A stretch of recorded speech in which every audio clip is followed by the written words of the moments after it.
Bismillahirrahmanirrahim. Assalamualaikum warahmatullahi wabarakatuh.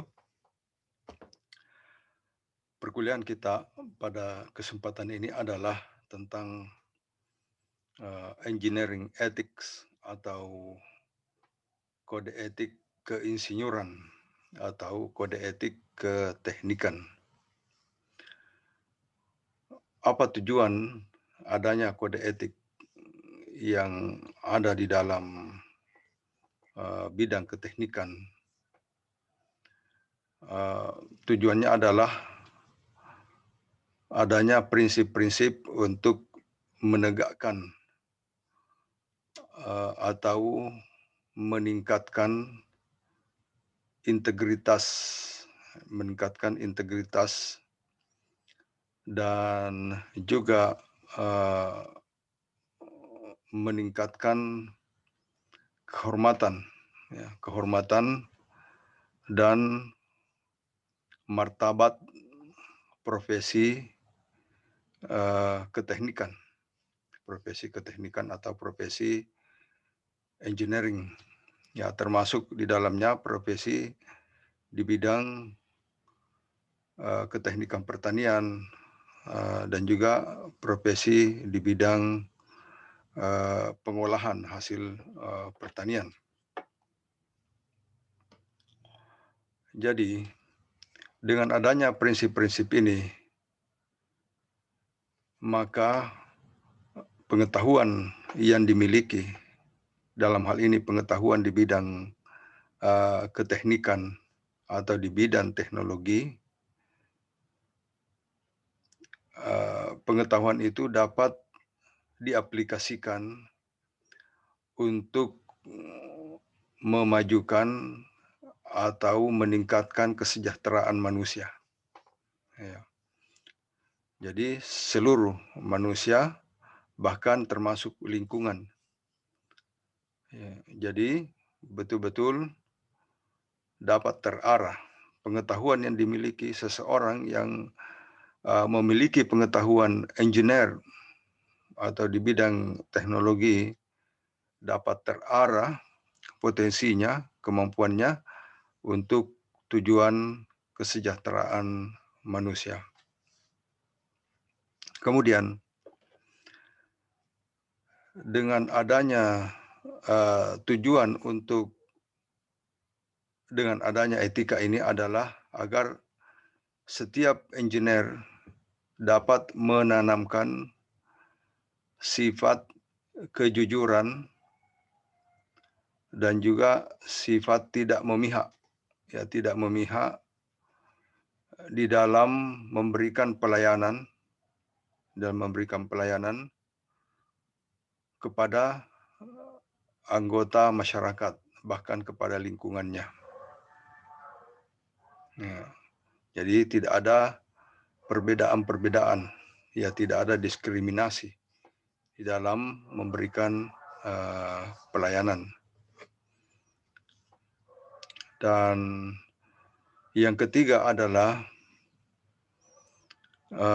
tujuan adanya kode etik ini adalah untuk meningkatkan kompetensi dan keahlian di bidang keteknikan. Ya, di bidang keteknikan, dan agar supaya setiap engineer ini berusaha karena ingin meningkatkan hasil yang terbaik, maka dia berusaha untuk mengembangkan dirinya, meningkatkan profesinya di bidang yang dikuasainya itu.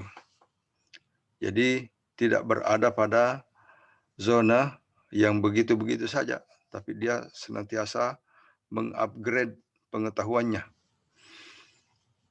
Jadi mengupgrade pengetahuannya untuk meningkatkan kompetensi mereka, kemampuan mereka. Apa tujuannya? Untuk memberikan pelayanan yang terbaik. Kemudian mendukung masyarakat profesional di dalam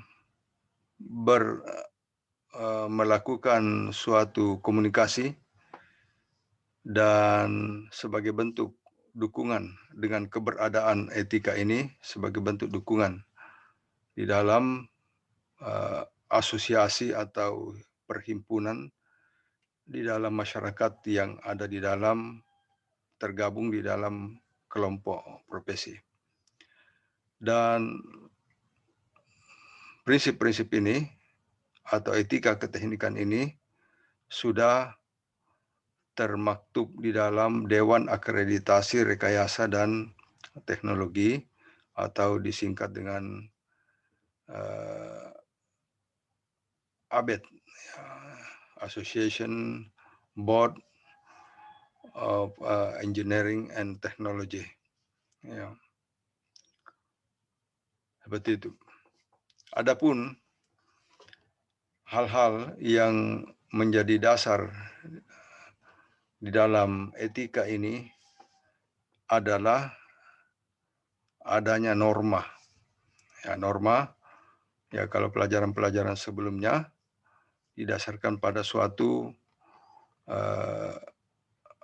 filosofi, latar belakang filosofi adanya norma. Norma-norma apa yang harus ada di dalam situ? Yang pertama adalah adanya suatu kewajiban, keharusan untuk berpegang teguh pada hal yang paling esensi di dalam kehidupan manusia, yaitu keselamatan. Ya, adanya untuk menjunjung tinggi tentang keselamatan. Ya, jadi ketika mendesain misalnya satu unit mesin, ya tentu harus diperhatikan aspek keselamatannya. Kalau kita bawa dalam suatu ranah spiritualitas, maka keselamatan bukan hanya keselamatan dunia, tapi juga keselamatan pada hari akhirat. Kalau kita bawa pada ranah spiritualitas Islam. Dan juga hal yang esensi yang kedua adalah kesehatan. Ya, tidak membahayakan kesehatan manusia. Ini harus diperhatikan. Ketika mendesain suatu mesin, aspek keselamatannya bagaimana jika mesin itu digunakan. Ini penting. Karena inilah yang mendasari etik, norma di dalam profesi keteknikan. Jadi yang pertama adalah keselamatan, yang kedua kesehatan. Dan juga aspek kesejahteraan. Kesejahteraan masyarakat. Ya, jangan sampai mesin yang kita buat justru berdampak menyengsarakan kehidupan atau berdampak yang merugikan kehidupan. Maka perlu ada landasan normatif yang mendasarinya.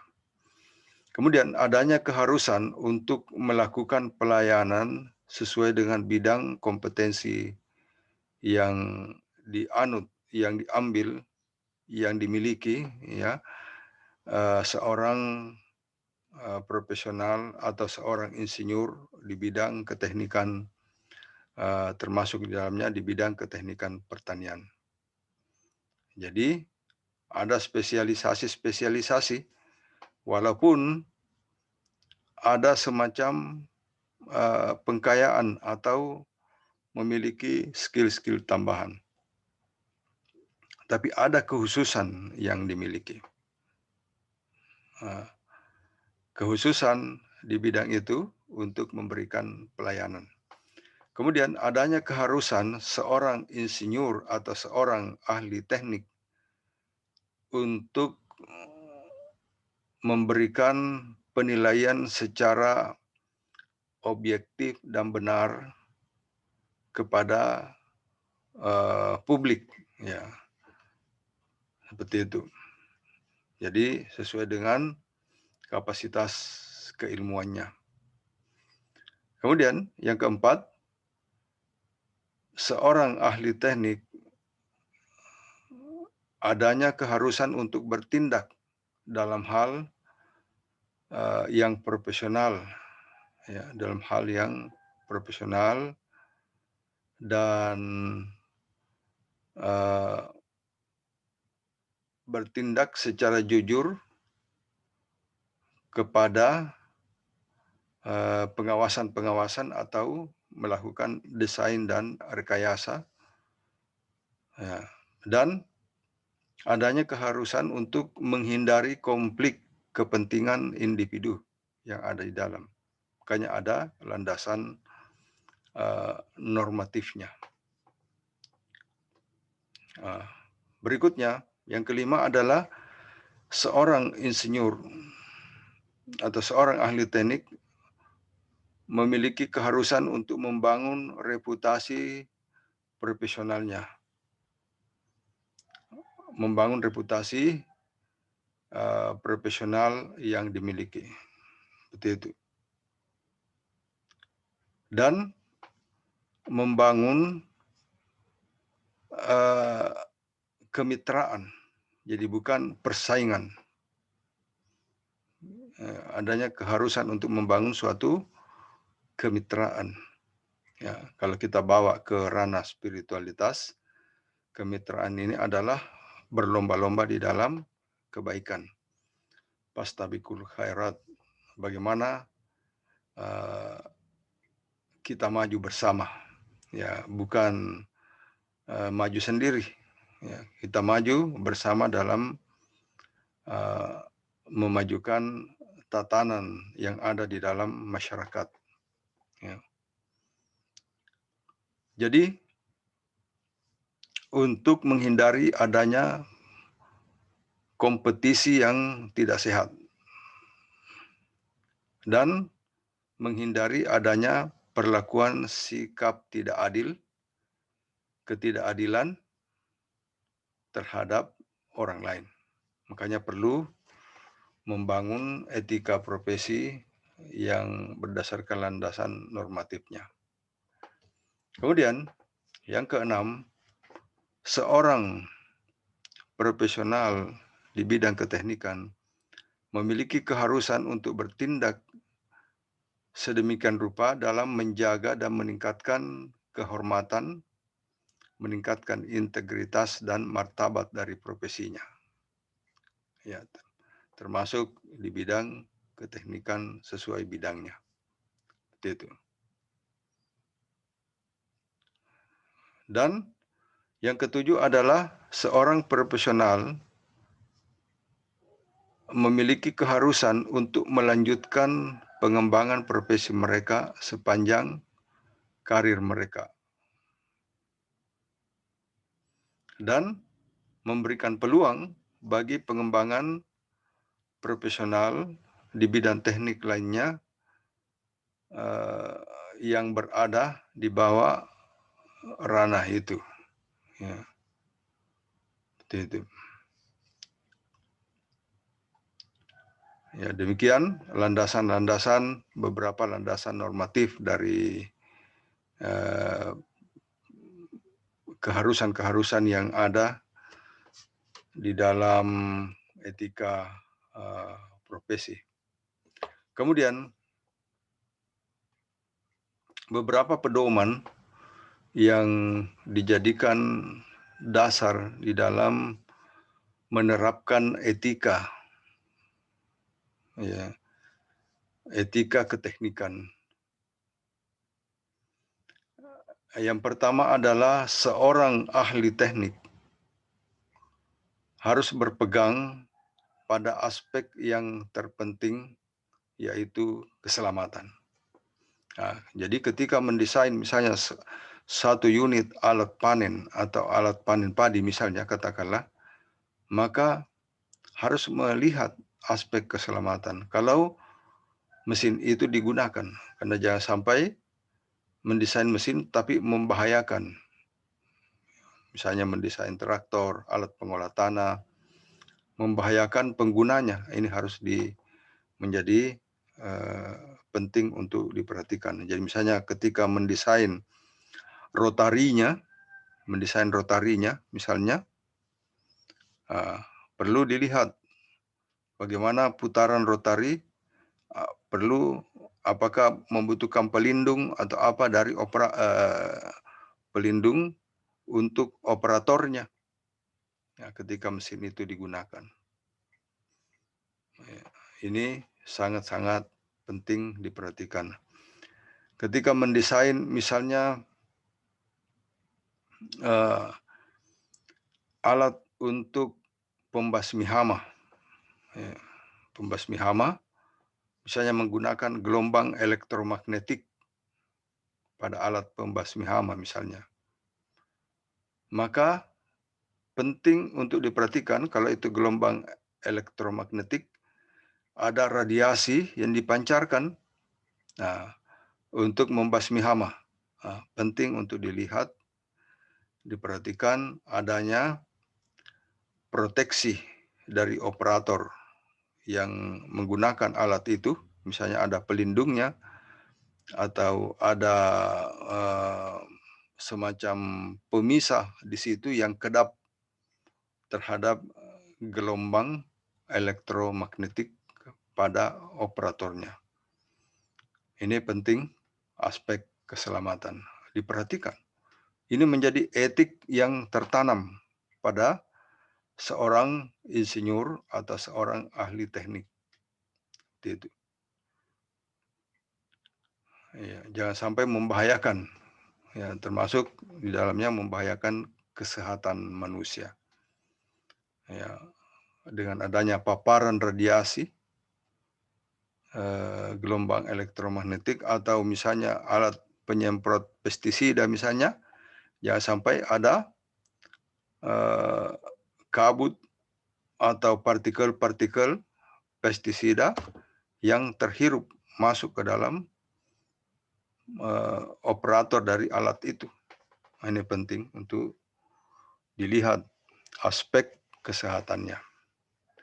Aspek kesejahteraan juga begitu. Aspek kesejahteraan manusia, penggunanya, apakah berdampak meningkatkan kesejahteraan manusia.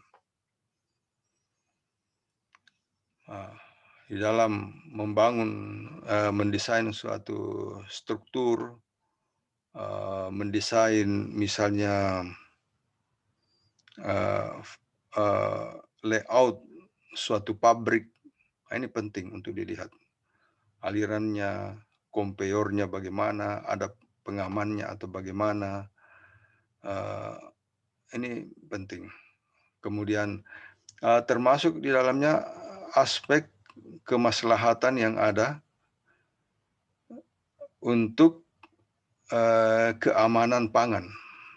Ya. Dan juga pada aspek terhadap misalnya kalau itu industri pengolahan hewan, misalnya pemotongan unggas, ya mekanisasi pemotongan unggas, ini penting untuk diperhatikan aspek-aspek itu. Bagaimana dari sisi unggasnya sendiri, perlu ada misalnya alat pemotong uratnya itu harus dibuat sedemikian rupa tidak menimbulkan rasa sakit pada hewan. Ya. Termasuk pada aspek kemaslahatan terhadap agama. Ini penting. Ya. Aspek kemaslahatan terhadap agama, keamanan terhadap agama, apakah dari sisi agama itu dibenarkan atau tidak. Disinilah pentingnya seorang profesional, khususnya yang beragama Islam, untuk mempelajari fikih muamalah. Ya, bagaimana kajian-kajian fikih pemotongan hewan, fikih pengolahan bahan organik dari limbah peternakan, bagaimana fikih tentang rekayasa genetik, ini penting untuk dipelajari. Nanti kita bahas beberapa bagian dari hal ini. Kemudian seorang ahli teknik tidak memberikan persetujuan,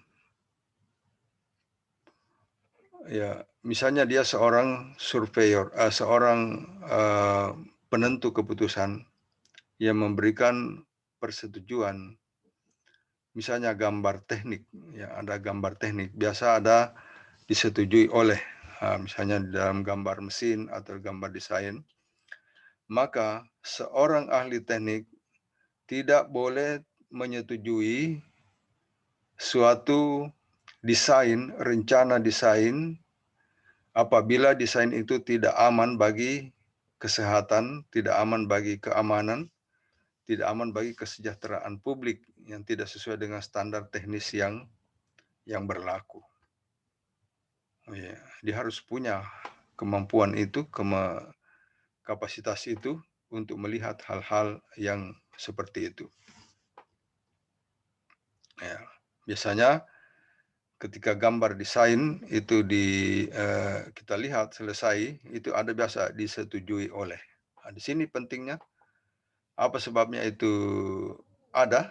Karena dilihat dari aspek-aspek yang telah kita sebutkan tadi. Jadi, penilaian profesional seorang ahli teknik tidak boleh dikesampingkan. Kesampingkan dalam hal menilai aspek-aspek keselamatan, kesehatan, dan keamanan. Seorang ahli teknik harus memberitahukan kepada atasannya sebagai konsekuensi dan memberitahukan otoritas sesuai dengan kapasitasnya apa yang diketahuinya. Jadi, seorang ahli teknik juga dalam profesinya melakukan standarisasi yang dipublikasikan. Ya, dia melakukan pengujian, misalnya pengendalian kualitas, dan tujuan-tujuan ini untuk memungkinkan masyarakat untuk mengetahui tingkat harapan keselamatan atau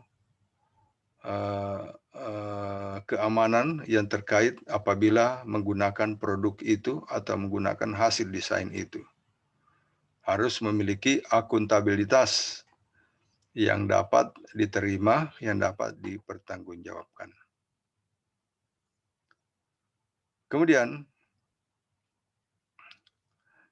seorang ahli teknik tentu akan melakukan review keselamatan dan keadaan dari desain atau produk atau sistem yang mereka harus pertanggungjawabkan sebelum disetujui.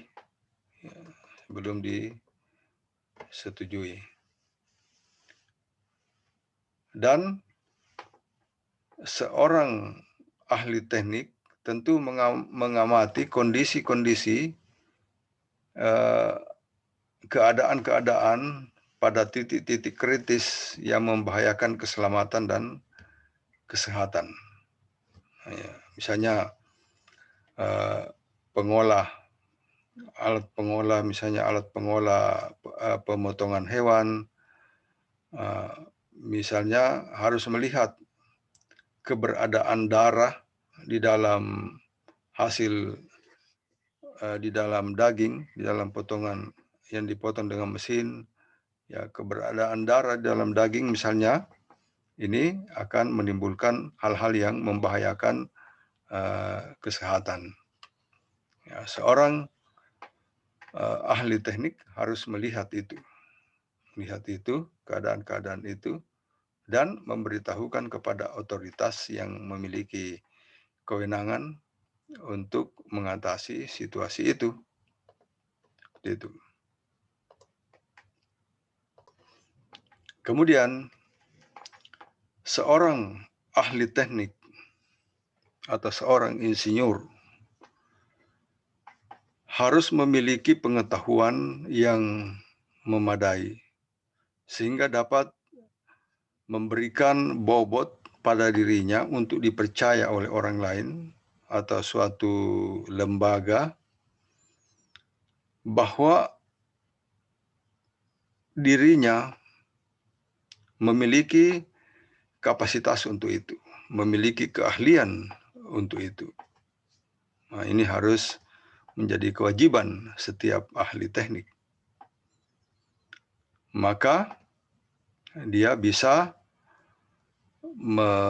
mendapatkan kepercayaan itu dan memiliki kewenangan untuk memberitahukan kepada otoritas atau kepada yang berkompeten di bidang itu untuk memberikan informasi atau rekomendasi yang mungkin diperlukan.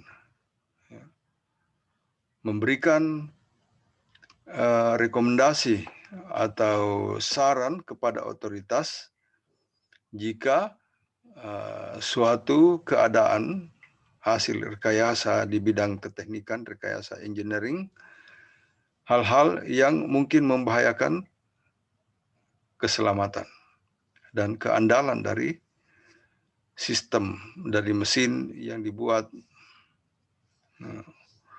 Apabila ada hal yang membahayakan penggunanya atau membahayakan masyarakat melalui penggunaan alat itu. Ini penting untuk diketahui bahwa seorang profesional itu harus memiliki kapasitas itu. Jadi dia harus mengupgrade pengetahuannya. Dan bahkan jika dengan persetujuannya dengan suatu desain sehingga desain itu bisa diproduksi atau tidak, maka dia harus menahan persetujuan itu apabila dilihat ada hal-hal yang perlu diperbaiki. Ada hal-hal yang mungkin mempengaruhi keselamatan atau keandalan dari hasil rekayasa mesin. Ya, misalnya seorang yang berkompeten, misalnya desain rotari atau apa, tentu dia lihat aspek keselamatannya, aspek keandalannya, ya, bagaimana apakah membahayakan atau tidak ya, dalam kapasitasnya seperti itu. Kemudian seorang profesional juga berusaha semaksimal mungkin untuk lebih konstruktif di dalam bekerja untuk kemajuan di bidang kesehatan, keselamatan, dan kesejahteraan di dalam membangun komunitas yang ada di dalam profesinya. Dan juga seorang ahli teknik harus memiliki komitmen untuk meningkatkan kualitas lingkungan, dan juga berdampak pada peningkatan kualitas hidup. Jadi ketika mendesain misalnya satu unit mesin, tentu dilihat bagaimana dampaknya pada polusi, dampaknya pada lingkungan, atau mendesain alat misalnya mekanisasi industri pertanian, ya, tentu dia lihat bagaimana limbahnya. Misalnya desain water treatment-nya atau desain pengolahan limbahnya, dilihat ya zat-zat apa yang keluar di situ, apakah mencemari lingkungan atau tidak, apakah ada logam berat atau tidak yang dihasilkan dari limbah itu. Apakah ada emisi karbon dioksida atau gas-gas yang membahayakan dari asapnya atau dari hasil buangan gasnya atau bagaimana. Tentu harus semua dilihat itu. Ya, dia harus memiliki komitmen di dalam membangun kualitas lingkungan. Ini sebagai suatu bentuk tanggung jawabnya terhadap lingkungan. Itu. Dan seorang profesional memberikan pelayanan kepada masyarakat sesuai dengan bidang kompetensi mereka, sesuai dengan kompetensinya. Seperti itu. Jadi tidak boleh keluar dari kompetensi mereka. Ini adalah kode etik. Kode etik yang harus dimiliki dan harus dijunjung tinggi. Ya. Seorang ahli teknik adanya keharusan untuk melakukan pelayanan sesuai dengan bidang kompetensi mereka, ya, sesuai dengan kompetensinya. Ya, melaksanakan tugas untuk melakukan rekayasa. Disinilah pentingnya kualifikasi pendidikan dan pengalaman yang dimilikinya untuk terlibat di suatu bidang. Iya. Jadi pengalaman-pengalaman itu biasanya dibuat dalam bentuk kurikulum vitae-nya untuk memberikan pelayanan itu, bahwa memang dia berhak di dalam memiliki kompetensi di bidang itu untuk mengerjakan tugas-tugas itu atau menghandle ya proyek itu sesuai bidangnya. Ada relevansi antara bidangnya dengan bidang yang dikerjakan. Ya, sehingga dapat menerima tugas-tugas yang membutuhkan pendidikan, pengalaman, ya, sehingga memang sesuai dengan bidang itu. Nah, ini nanti berdampak pada kualitas hasil pekerjaannya. Ya, misalnya sebagai konsultan atau sebagai karyawan, ya, penting untuk diketahui apa latar belakang pendidikannya. Itu. Kemudian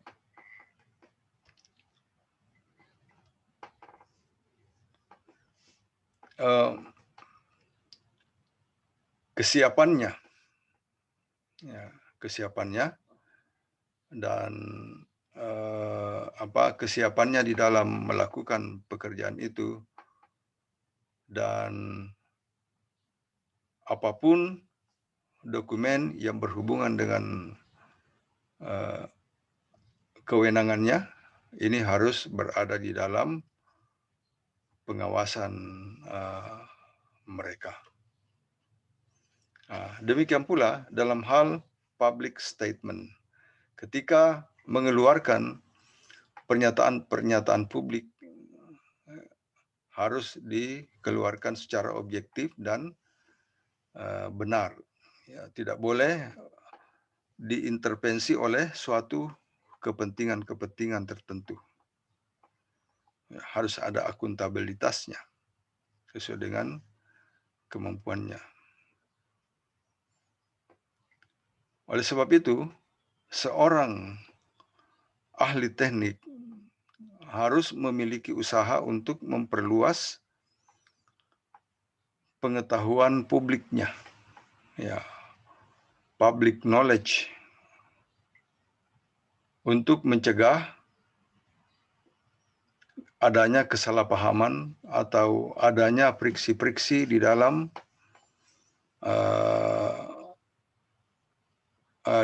kehidupan masyarakat untuk menerima pengetahuan itu.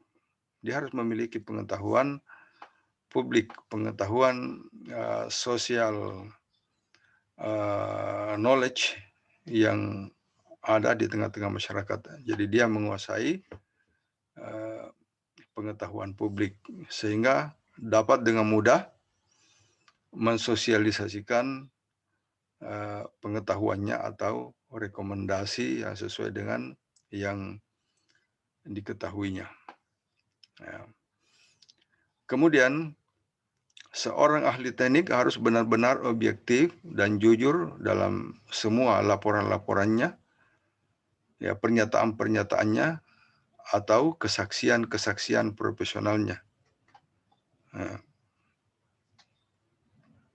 seperti itu. Dia objektif di dalam melakukan apa yang ditulis dan apa yang dikatakan. Seperti itu.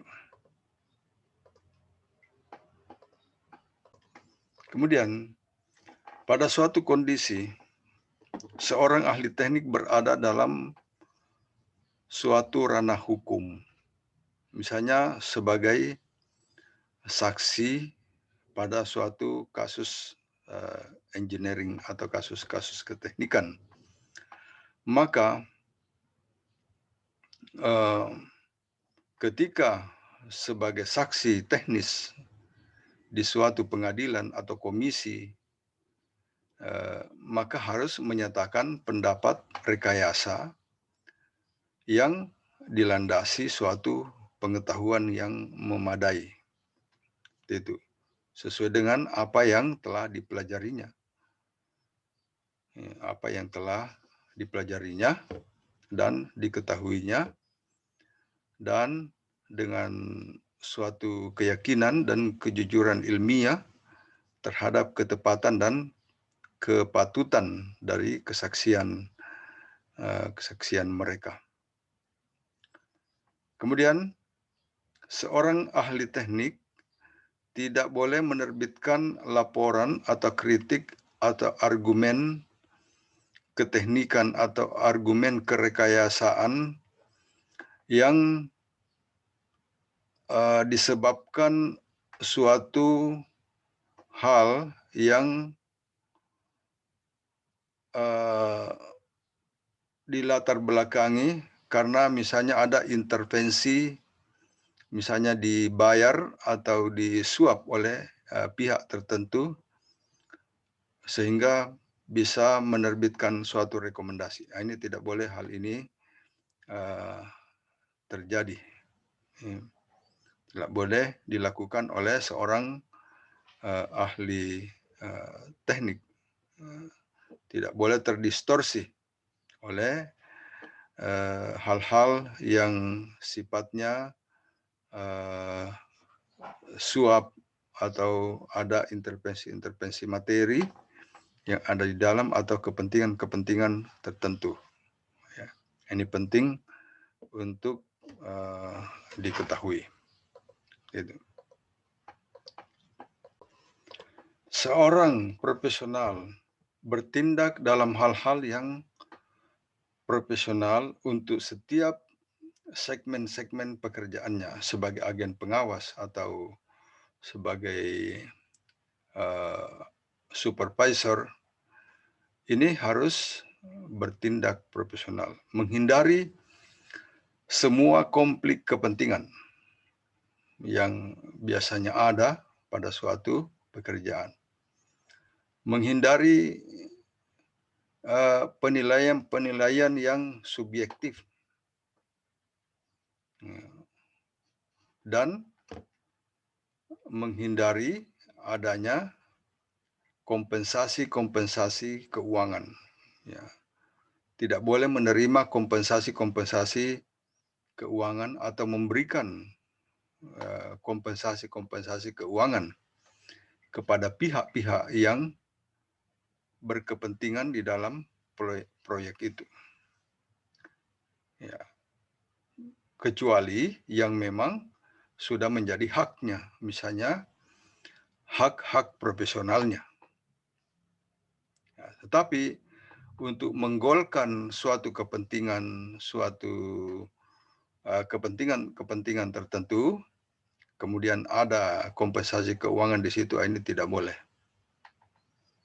Misalnya untuk diloloskan ya, proyek itu atau bagaimana, dan ada hal yang mungkin tidak memenuhi persyaratan, ada uang di situ, ini tidak boleh dilakukan.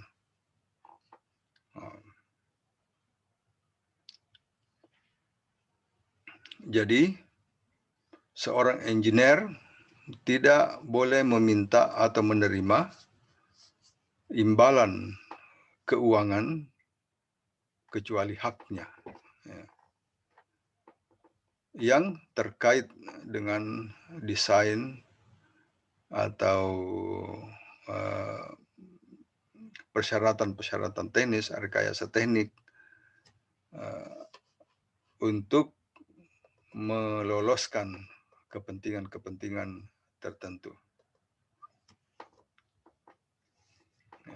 Demikian pula, seorang engineer, ahli teknik, tidak boleh meminta dan menerima gratifikasi secara langsung ataupun tidak langsung dari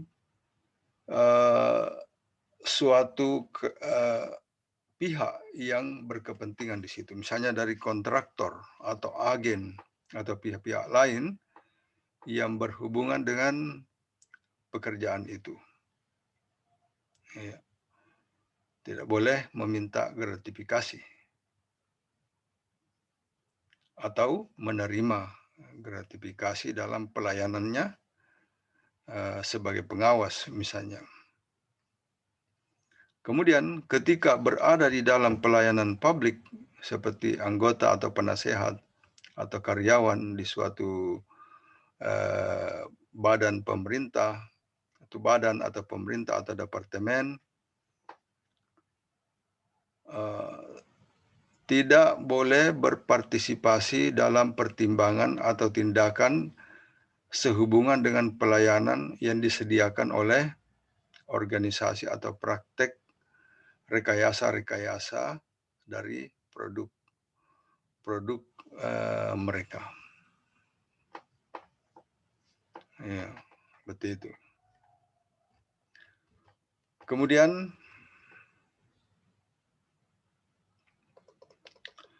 seorang ahli teknik tidak boleh meminta atau menerima kontrak teknik dari pihak pemerintah apabila dalam organisasi mereka dia berfungsi sebagai anggota. Maksudnya dia misalnya sebagai pengawas di situ, di pemerintahan itu. Kemudian dia tidak boleh menerima kontrak. Misalnya dia sebagai pengawas teknik, tapi dia menerima kontrak, ini tidak boleh. Ya, misalnya kalau dia sebagai pengawas Al-Sintan di suatu departemen, kemudian dia menerima kontrak pekerjaan, pesanan pekerjaan dari departemennya, di mana dia sebagai pengawas di situ. Ini tidak dibolehkan secara etika. Ya. Dia mengawasi, tetapi dia juga menerima pekerjaan itu. Tidak boleh. Kemudian, jika ada informasi-informasi rahasia yang harus dirahasiakan, maka seorang engineer harus menyimpan informasi itu dan tidak boleh memanfaatkan informasi-informasi rahasia itu untuk kebutuhan pribadinya, untuk keuntungan pribadinya yang merugikan kepentingan orang lain. Ya. Jadi tidak boleh memanfaatkan, dia memanfaatkan sendiri rahasia-rahasia itu, misalnya dia sebagai seorang engineer tata ruang misalnya, dia mengetahui tempat-tempat strategis, kemudian dia gunakan kesempatan itu untuk membeli lahan di situ, ini tidak dibolehkan. Ya, itu. Kemudian, seorang engineer harus bertindak secara adil terhadap semua pihak ketika menyelenggarakan suatu pekerjaan konstruksi atau pekerjaan rekayasa. Dia memiliki aspek keadilan. Nanti kita akan bahas apa itu keadilan, apa itu kejujuran. Nanti kita akan jelaskan.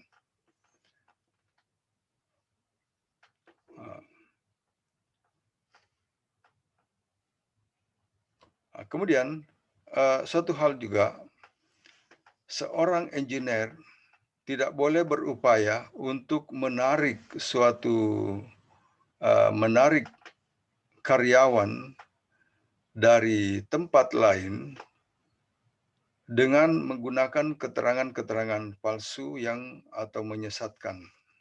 Nah, dan secara etika tidak boleh mempengaruhi karyawan orang lain untuk pindah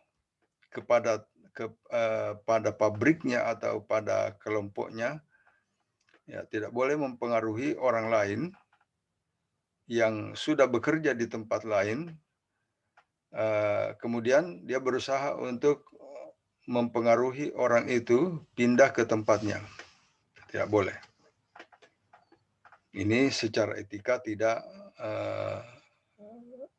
dibenarkan. Ya, seorang engineer tidak boleh meninjau atau memberikan penilaian engineer lain, insinyur lain, kecuali dengan kewenangannya, memang tugasnya sesuai dengan kontrak yang diberikan. Ya, misalnya insinyur yang berada dalam pemerintahan atau industri berhak untuk meninjau, mengevaluasi kerja untuk tugas-tugas mereka, itu boleh. Ya. Ya.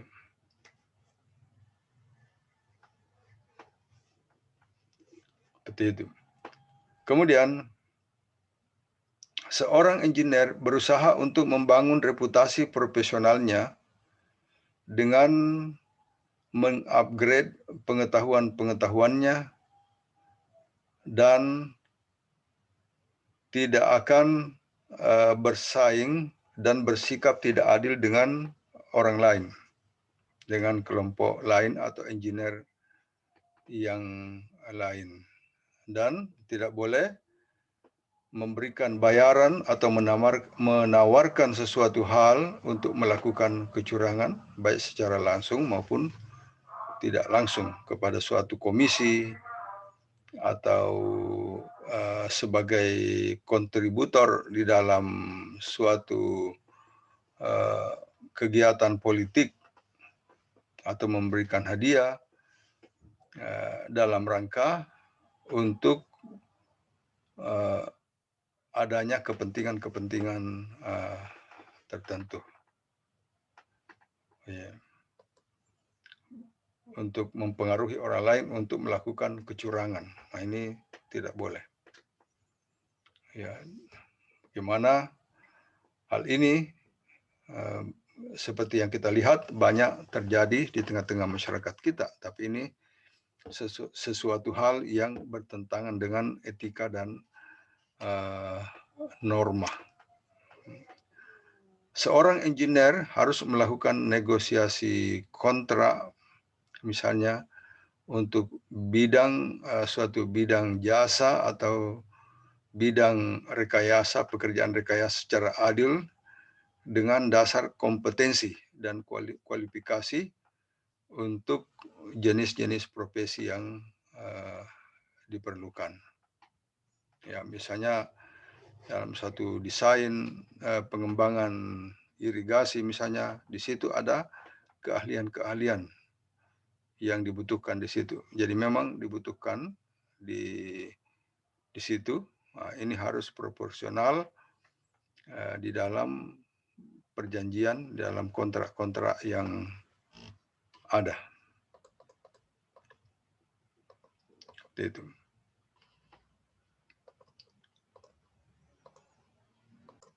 Kemudian dalam hal persaingan kerja.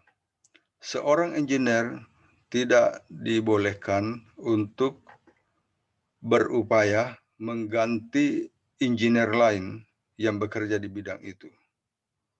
Ya, dia melakukan upaya-upaya untuk menggencet temannya yang juga engineer. Ini tidak boleh dilakukan. Ya. Meminta pekerjaan dari mitranya atau dari kliennya yang sudah memiliki nyata-nyata sudah memiliki ahli teknik di situ. Dia minta itu, dia yang kerjakan. Ini tidak boleh. Seperti itu. Dan tidak akan menerima pekerjaan dari kliennya atau mitranya yang sudah memiliki insinyur untuk pekerjaan yang sama sebelum selesai atau sebelum dilakukan pembayaran. Ya, nanti akan dibahas. Nanti ini dalam pembahasan tentang jual beli transaksi.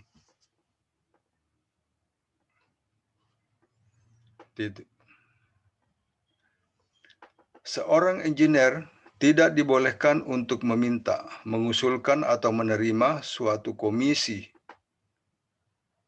secara kontingen dalam keadaan apapun, di mana penilaian profesi mereka akan dikompromikan, didiskusikan, atau ketentuan yang telah digunakan sebagai alat untuk mempromosikan atau mengamankan komisi seorang profesional.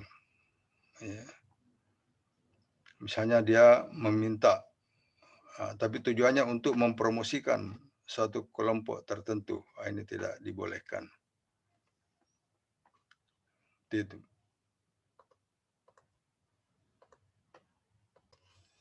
Kemudian, seorang engineer dapat mempromosikan dirinya sesuai dengan profesinya. Dia boleh mempromosikan dirinya sesuai dengan profesinya dan hanya sebagai sarana informasi yang sifatnya terbatas, ya. Sesuai dengan kompetensinya. Dia boleh mempromosikan itu, namun yang promosi yang sifatnya objektif. Boleh menampilkan iklan-iklan yang bermartabat sesuai dengan kenyataan yang menyangkut bidang teknik dan terbebas dari arogansi profesinya, dan juga tidak mengandung ungkapan-ungkapan atau pujian-pujian yang implikasinya berdampak pada merendahkan orang lain. Ya.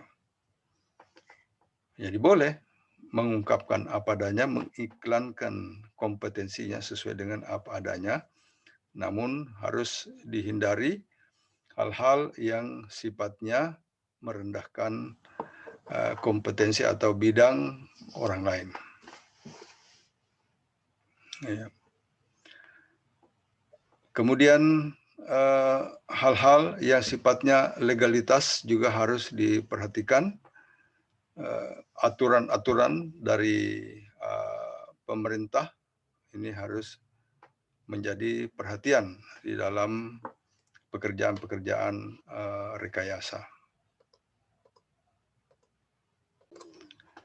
Itu beberapa hal secara singkat tentang engineering ethics, dan lebih lengkapnya bisa membaca suatu buku, suatu manual engineering ethics in practice, suatu buku yang nanti bisa di-download dari Google Classroom atau dari library dari sekolah, nanti bisa di-download dari sana. Suatu guideline uh, yang diterbitkan oleh Royal Academy of Engineering yang membahas tentang ethics and di dalam engineering praktis, bagaimana kita beretika di dalam akurasi, ketepatan, beretika di dalam integrity, dan bagaimana memberikan respect for life and law and public goods, dan bagaimana kita memberikan tanggung jawab pada listening and informing the public society. Ini bisa dipelajari dari sana, hal-hal yang terkait dengan ethics dan engineering praktis. Demikian perkuliahan kita pada pertemuan ke-10. Kita akan detailkan pada pertemuan selanjutnya.